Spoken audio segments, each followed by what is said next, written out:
नमस्कार दर्शकों, जैसा कि आप जानते हैं कि फेस टू फेस के हर अंक में हमारे साथ कोई ना कोई नई शख्सियत रहती है।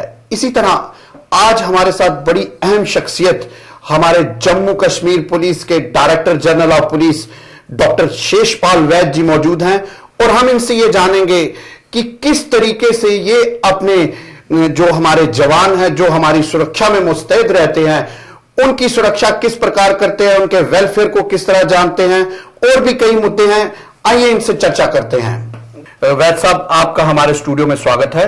वैद्य साहब, सबसे पहले आपसे मैं ये जानना चाहूंगा, इस समय आप एचओडी हैं, जम्मू कश्मीर पुलिस के हेड हैं, डीजीपी हैं। क्या सोचते हैं आप कि जो हमारे जवान हैं उनके वेलफेयर की किस तरीके से अच्छी सुविधाएं दी जाएं, अच्छा उनके लिए सोचा जाए, और जो जवान हमारी सुरक्षा में लगभग 1 लाख सवा लाख जवान जो है वो 1 सवा करोड़ जनता की सुरक्षा में मुस्तैद है, तो किस तरीके से उनको अच्छी वेलफेयर की स्कीम्स दी जाए ताकि वो अपने परिवार को अच्छे सुचारू रूप से चला सके।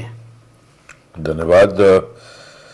पुलिस फैमिली एक काफी बड़ी फैमिली है जी। इसमें लगभग 85,000 पुलिस ऑफिसर्स और जवान हैं और 35,000 एसपीओ हैं। तो कुल मिला के 1,20,000 ये पूरी फोर्स बनती है और ये दिन रात मेहनत करते हैं, टेररिज्म से लड़ते हैं, क्राइम को फाइट करते हैं।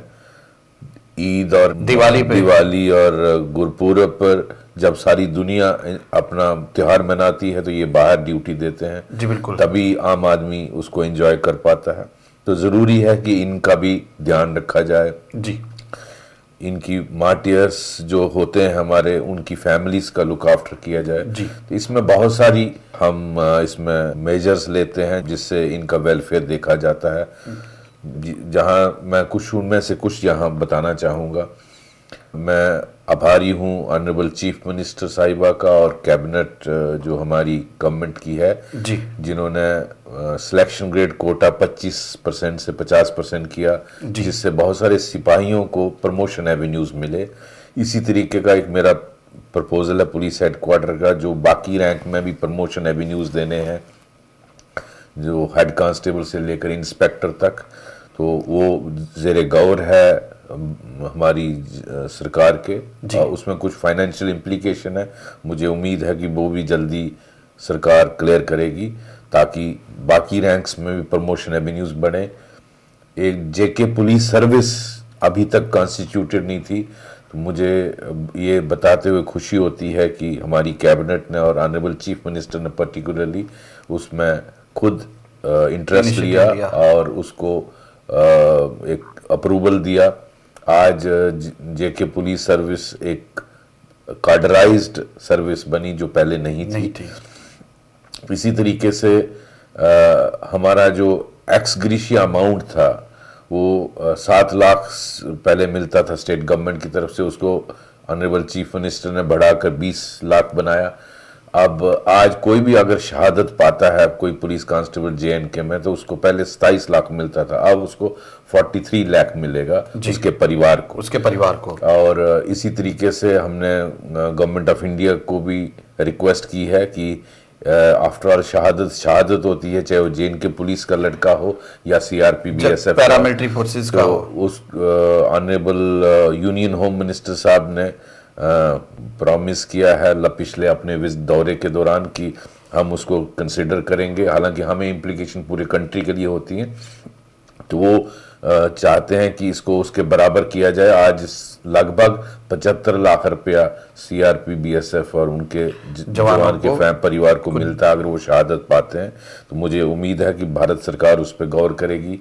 इसी तरीके से और हमने बहुत सारी मेजर्स, एक हमने हेल्थ इंश्योरेंस स्कीम बनाई है अपने जवानों के लिए और अफसरों के लिए, वो हमने प्रपोजल गवर्नमेंट को पुट अप किया है।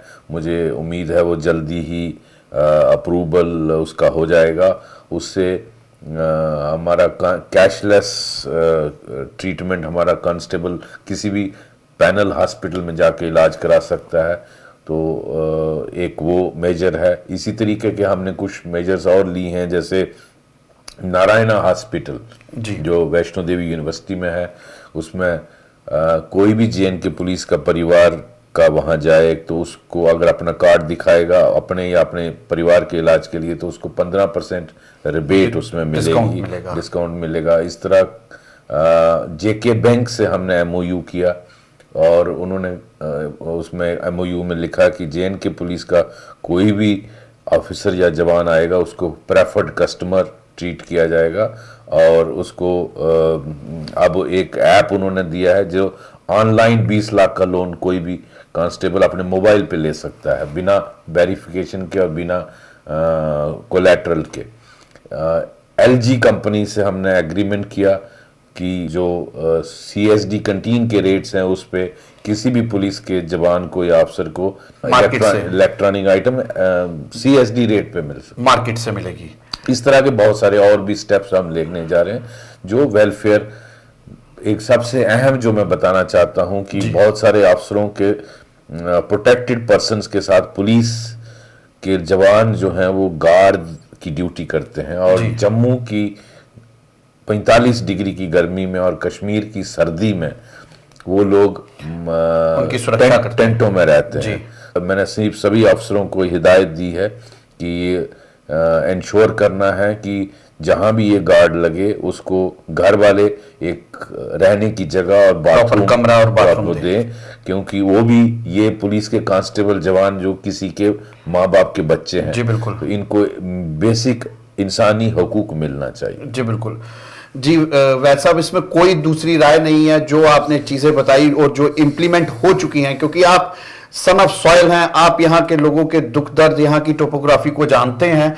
तो वैसा एक और चीज मैं आपसे ये जानना चाहूंगा कि जिस तरीके से हमारा जवान हमारी जनता की सुरक्षा के लिए मुस्तैद रहता है, वो चाहे बानीहाल से हो, चाहे वो कश्मीर के किसी दूर दराज के इलाके से लखनपुर में ड्यूटी दे रहा है और लखनपुर वाला कश्मीर के दूर दराज इलाके में ड्यूटी दे रहा है, तो उनके मेंटल जो प्रेशर है उसको, मेंटल डिप्रेस ना हो, उसके लिए भी कुछ ऐसी स्कीम्स बनाई गई हैं जहां वो रहता है वहां कुछ ऐसी सुविधाएं मुस्तैद कराई जाए, क्योंकि जो यहाँ का आदमी कश्मीर जाके रहता है तो वहां वो काफी टेंस पोजीशन में रहता है वो इंसान, जब वहां गोली चलती, पत्थर चलता है तो दिल उसका भी दहलता है। तो किस तरीके के उनके सेंटर्स में जहां उनके बैरिक्स हैं वहां उनके लिए क्या क्या सुविधाएं मुस्तैद कराई गई हैं और जो नहीं है और क्या क्या करवाने जा रहे हैं?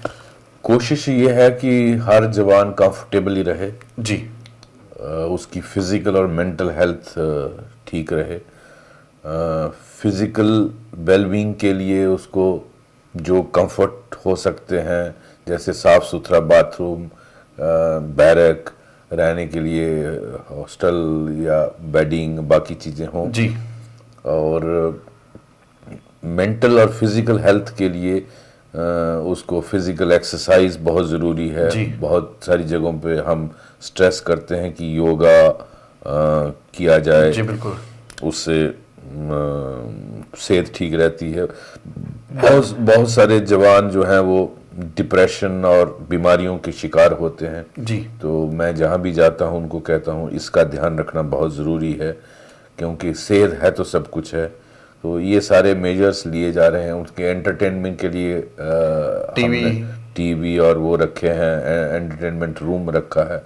तो ये कुछ खेल कूद के लिए भी कुछ ऐसा गेम्स रखी हुई हैं। तो इन सारी चीज़ों से ये इंश्योर होता है कि जो जवान हैं, वो ऑफिसर्स हैं, वो फिजिकली और मेंटली फिट रहे। उनके लिए काफी ध्यान रखा जा रहा है। जी वैसा इसी के साथ जुड़ा हुआ एक और अहम प्रश्न है, क्योंकि वेलफेयर की बात कही जाए तो जिस तरीके से हमारे इसमें राशन भत्ते की बात की जाए तो देखा जाए तो पैरामिलिट्री फोर्स और हमारी जम्मू कश्मीर पुलिस बिल्कुल शाना बिशाना, कंधे से कंधा मिला के जो सर्कमस्टांसिस है उनको फेस करती है। तो किस तरीके से उनको ज्यादा भत्ता दिया जाता है, हमारे को कम, आपकी आवाज ऊपर पहुंच सकती है, तो इस बारे में आपका क्या कहना है? ये मैटर गवर्नमेंट से टेकअप किया था और पीछे मुझे खुशी है कुछ last year honourable chief minister साहिबा ने इसमें बढ़ोतरी की जी। और लेकिन अभी भी गैप है जो सीएपीएफ को मिलता है और हमारे लड़कों को मिलता है। लेकिन हमारी स्टेट की कुछ माली हालात आपको मालूम है कमज़ोर है जी। हमारी कोशिश है कि ये बराबर सीआरपी और बीएसएफ के जवानों जिस तरह उनको मिलता है उतना ही जेएनके पुलिस को मिले, और हम इसमें वक्ता बफक्ता हम टेक अप करते हैं ऑनरेबल चीफ मिनिस्टर से, बट लेकिन मैं उनकी फाइनेंशियल मजबूरी समझता हूँ और ये दोबारा उनसे टेक अप किया जाएगा। सर एक और अहम प्रश्न आपसे पूछूंगा, क्योंकि जो रिटायर्ड पर्सन है इसी आपके पुलिस से, जम्मू कश्मीर पुलिस से, उन्होंने भी कहा था कि जब डीजी साहब आए, क्योंकि आप यहाँ के सन ऑफ सॉइल है और आपसे की हुई कोई भी रिक्वेस्ट लगता नहीं कि मुश्किल है कि वो पूरी ना हो। तो सर जिस तरीके से एक पुलिस हाउसिंग कॉलोनी होनी चाहिए, क्योंकि जब तक तो वो जॉब में है तब तक तो पुलिस क्वार्टर्स और पुलिस कोठीज हैं वो मिलती हैं, बट आफ्टर रिटायरमेंट कुछ चीप रेट पे हमारे यहाँ पुलिस हाउसिंग कॉलोनीज भी बननी चाहिए, जैसे सैनिक कॉलोनी बनी हुई है। उसी तरह हमारे जवान जो रिटायर होते हैं या जो ऑफिसर्स रिटायर होते हैं, क्योंकि वो एक ईमानदार पोस्ट से रिटायर होके आए होते हैं, तो कम पैसे में उनको उन चीजों को मुहैया करवाया जाए, ये प्रपोजल भी आपकी तरफ से जरूर जाना चाहिए। ये इनफैक्ट ये प्रपोजल मैंने managing director police housing corporation को कहा है बनाने के लिए, और इसमें पिछले साल हमने एप्लीकेशंस भी ली थी जी। और इसमें सिर्फ दिक्कत आती है ज़मीन की, कि कोई सस्ते रेट पे ज़मीन मिले। हम देख रहे हैं, अभी हमारी कोशिशें जारी हैं, हमने उम्मीद नहीं खोई है, मुझे उम्मीद है कि जल्दी इस पर भी प्रोग्रेस की जाए। जी वैसा ये तो वेलफेयर की बातें थी, लेकिन अब एक बड़ा अहम और इम्पॉर्टेंट प्रश्न आपसे मैं पूछना चाहता हूं, जो हमारे जम्मू कश्मीर के जवानों को खोखला कर रहा है, जो हमारा पड़ोसी मुल्क है, उसकी कुछ ऐसी स्ट्रेटजीज हैं जिससे हमारे जवान आज गलत रास्ते की ओर चल रहे हैं और हमारे जवान जो है वो हमारा मुस्तकबिल हैं। तो क्या कहते हैं, आपका क्या क्या सोच है कि किस तरीके से इन सब चीजों पर नकेल लगाई जाए? देखिए, जो नशे की आदत है ये सबसे बड़ा खतरा है। मैं इसको टेररिज्म से भी ज़्यादा खतरनाक मानता हूँ जम्मू कश्मीर के लिए। और जिस दिन मैंने चार्ज लिया था, मैंने उसी दिन अनाउंस किया था कि इस पे जंग छेड़नी है। बहुत हद तक इसमें पार से सामान आता है। आपको याद होगा, अभी हमने कुछ महीने पहले उड़ी से आता हुआ 70 किलो हीरोइन जी पकड़ा श्रीनगर में, बारामूला में, और कोई 15 से 20 किलोग्राम हीरोइन जम्मू में पकड़ी। जी बिल्कुल। तो लगभग 100 किलो हीरोइन जिसकी वैल्यू 300-400 करोड़ की होगी, ये वहां से आता हुआ यहाँ पकड़ा गया। इसी तरह के बहुत सारी कंसाइनमेंट्स होंगी जो हमारे नोटिस में नहीं आती जी।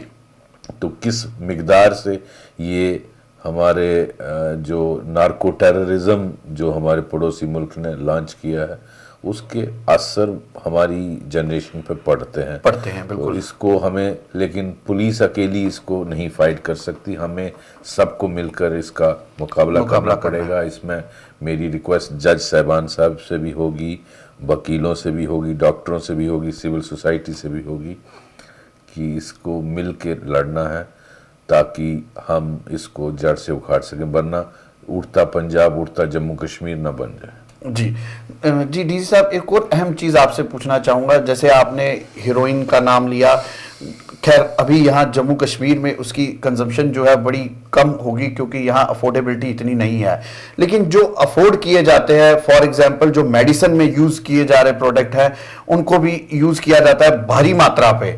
और कुछ हमें पता भी है कि जो हमारी पड़ोसी राज्य है वहां से वो आते हैं, तो क्यों ना हम उन चीजों को वहीं उस जड़ से खत्म करें ताकि वो वहां सप्लाई ना हो पाए। ऐसा कुछ प्रावधान नहीं है हमारे पास? है, कर रहे हैं उसमें कोशिश। एक पंजाब हिमाचल के बॉर्डर पे एक जगह है जो लखनपुर के पार है, मुझे उसका अभी इस वक्त नाम नहीं याद आ रहा, वहाँ से ये सारा सामान आता है।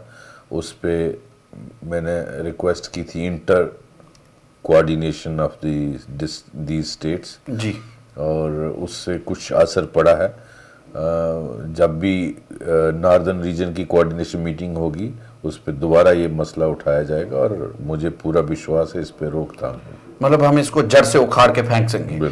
जी वैद साहब, एक और चीज आपसे मैं पूछना चाहूंगा इसी के साथ, क्योंकि आप हमारे जम्मू कश्मीर के सन ऑफ सॉइल हैं, तो पीपल फ्रेंडली, ये हमारी जम्मू कश्मीर पुलिस का एक नारा है, लेकिन एक ईमानदार, एक शरीफ आदमी पुलिस के नाम से और थाने के नाम से डरता है, क्योंकि पुराने टाइम से एक ऐसा फोबिया सा पड़ा हुआ है। तो आपने कुछ मॉडर्न पुलिस स्टेशंस भी बनाए थे, उन मॉडर्न पुलिस स्टेशंस पे क्या ऐसी एक्टिविटीज हैं जिससे आम पब्लिक को सहूलत मिलेगी? 2-3 चीजें की हैं। एक, हर पुलिस स्टेशन में पुलिस कम्युनिटी पार्टनरशिप ग्रुप्स बनाए हैं जी। जैसे गांधीनगर थाना है, उसके 4-5 बड़े बड़े एरिया हैं। हर एरिया में एक पीसीपीजी मीटिंग, एक ग्रुप बनाया जो 20 से 25 लोगों का, इज्जतदार लोग जिनका रेपुटेशन अच्छा है, जो क्राइम से लिंक ना हो, हर कम्युनिटी के हों, मोअज़्ज़ज़ लोग हों, जो ओपिनियन मेकर हैं, सोशल और रिलीजियस लीडर हैं, उनकी एक पीसीपीजी कमेटी की मीटिंग होती है, जिसमें महीने में एक बार एसएचओ, 2 महीने में एक बार एसडीपीओ और 3 महीने में एक बार डिस्ट्रिक्ट एसपी उसकी मीटिंग लेंगे, उसका मिनट्स रिकॉर्ड करेंगे और इस मीटिंग में क्या सुझाव आए अगली मीटिंग में उसका बताएंगे कि क्या कार्रवाई उन्होंने की लोगों को। Let it be police, public driven policing जी। लेट पीपल डिसाइड उनको कैसी पुलिसिंग चाहिए, और उनको सारी नॉलेज होती है, वो पुलिस से शेयर करें। जो पॉइंट पुलिस से रिलेटेड नहीं है, दूसरे महकमों के, जैसे फिजिक्स का टीचर नहीं है, डॉक्टर नहीं है, डिस्पेंसरी में पानी की प्रॉब्लम है, बिजली की प्रॉब्लम है, ट्रांसफार्मर जल गया, तो वो डिस्ट्रिक्ट एसपी वो कंसर्न एचओडी को लिखेंगे या डिप्टी कमिश्नर को लिखेंगे और उस पर कार्रवाई करके दूसरी नेक्स्ट मीटिंग में लोगों को बताएंगे कि हमने इस पर क्या कार्रवाई की जी। एक तो ये कदम लिया गया ताकि पुलिस और पब्लिक रिलेशन अच्छे हो। दूसरा, ये जो सीसीटीएनएस प्रोग्राम लॉन्च किया है, ऑनरेबल चीफ मिनिस्टर ने किया, उसमें सुविधा है, ऑनलाइन आप अपना कंप्लेंट लॉन्च कर सकते हो, आप उस कंप्लेंट का डिस्पोजल आप पता कर सकते हो क्या हुआ, किस आईओ को दिया है, वो उसने उसमें क्या प्रोग्रेस की है, तो ये आप अपने मोबाइल से चेक कर सकते हैं। तो आपको थाने में जाने की जरूरत नहीं है। आपको सर्विस वेरिफिकेशन, आर्म्स वेरिफिकेशन और कोई लाइसेंस के बारे में कुछ चाहिए, खबर चाहिए, तो आप घर बैठे वो इंफॉर्मेशन ले सकते हो इस ऐप के थ्रू।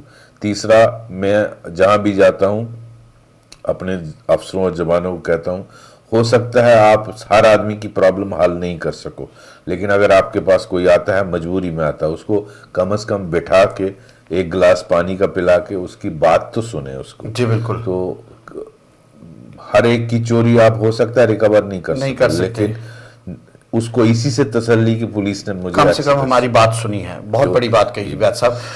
वैद साहब, इसी के साथ साथ हम एक और चीज आपसे पूछना चाहेंगे, क्योंकि आप डायरेक्टर जनरल ऑफ पुलिस हैं हमारे जम्मू कश्मीर पुलिस के, तो ट्रैफिक जो है इस समय उसका बोलबाला है। तो ट्रैफिक बोलबाला होने के कारण इस समय जो हम लोग लाइट्स भी नई टेक्नोलॉजी की लगा रहे हैं इस समय, लेकिन फिर भी जो लॉ ब्रेकर्स हैं वो लॉ को ब्रेक करते हैं, क्योंकि जो उसकी चलानिंग है वो बड़े छोटे से, फॉर एग्जांपल हेलमेट नहीं डाली तो 100 रुपया फाइन है, ओवरटेकिंग करी, गलत रॉन्ग साइड पार्किंग करी, रॉन्ग साइड से निकले, तो बड़े छोटे छोटे चलानिंग है। तो इन सब चीजों को थोड़ा अपग्रेड करके ताकि जो लॉ ब्रेकर्स हैं उन पर नकेल कसी जाए, वो किया जा रहा है। हाल ही में ऑर्डिनेंस इशू किया है गवर्नर साहब के सिग्नेचर से जी गवर्नमेंट ने, जिसके तहत ये सारी पेनल्टीज एनहांस की हैं, वो डेटरेंट एक्ट करेंगी। मतलब आने वाले समय में वो लॉ ब्रेकर्स पे नकेल कसी जाएगी। वैद साहब, समय की नजाकत को देखते हुए आपसे बातें करने के लिए तो बहुत सी चीजें हैं, बहुत बहुत बातें, क्योंकि आपसे एक्सपेक्टेशंस बहुत है जम्मू कश्मीर के लोगों को, लेकिन जाते जाते आपसे एक अहम चीज पूछूंगा कि क्या संदेश हमारे जम्मू कश्मीर के लोगों को आप देना चाहेंगे जिससे लॉ एंड ऑर्डर भी मेंटेन रहे और क्राइम का जो ग्राफ है वो नीचे आए? संदेश यही है कि ये हमारा शहर है, हमारे लोग हैं, और अपने माँ बाप की इज्जत करें बच्चे, क्योंकि मैंने कश्मीर में देखा सोशल स्ट्रक्चर ब्रेक हो रहा है जी। जो बुजुर्गों की बात हम मानते थे, आज के बच्चे कश्मीर में मैंने देखा अपने बुजुर्गों को नहीं सुनते हैं। तो अच्छा उनको सुनना चाहिए ध्यान से, और ड्रग से बचना चाहिए। ये नशा आपकी ज़िंदगी बार बार, ये ज़िंदगी खुदा नहीं देगा, इससे ज़िंदगी खराब मत करें, बिल्कुल। इसकी आदत से बचें और कोशिश करें कि दूसरे की क्या मदद कर सकें। ये एटीट्यूड होना चाहिए। जितना आदमी इसकी तरफ करेगा वो उतना ही अच्छा इंसान है। जी बिल्कुल वैद साहब, बहुत बड़ी बात की, छोटे शब्दों में आपने बहुत कुछ कह डाला।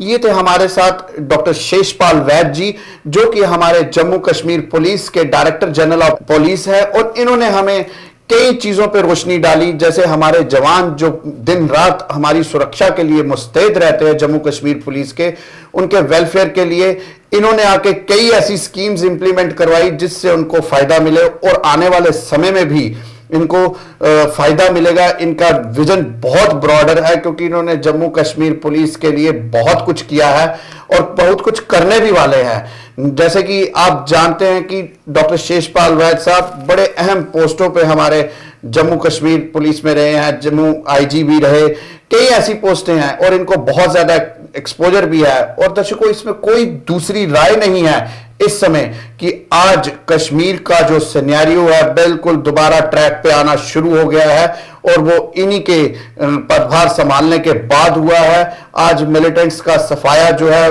बड़ी तेजी से हो रहा है, और उनका आज यहां इस तरफ रुख करने का भी जो सोच है वो सोच के सोचते हैं। दर्शकों, आप सब इन चीजों को देखते हैं। दर्शकों, इन्होंने एक और मेन अहम चीज कही कि पीपल फ्रेंडली। जिस तरह पुलिस आपका साथ दे रही है, आपको भी साथ देना है। ड्रग्स को नस्ते नाबूद करना है। जो हमारे पड़ोसी मुल्क हैं वो उनके इरादे गलत है, हमारे नौजवान पीढ़ी को खराब करना चाहते हैं। इन चीजों पे भी हमें नकेल लगानी है। इसी के साथ आपसे विदाई लेंगे। जी वैद साहब, आपका हमारे स्टूडियो में आने के लिए शुक्रिया, धन्यवाद। दर्शकों, फिर हाजिर होंगे फेस टू फेस के नए अंक के साथ, किसी नई शख्सियत के साथ। तब तक के लिए धन्यवाद।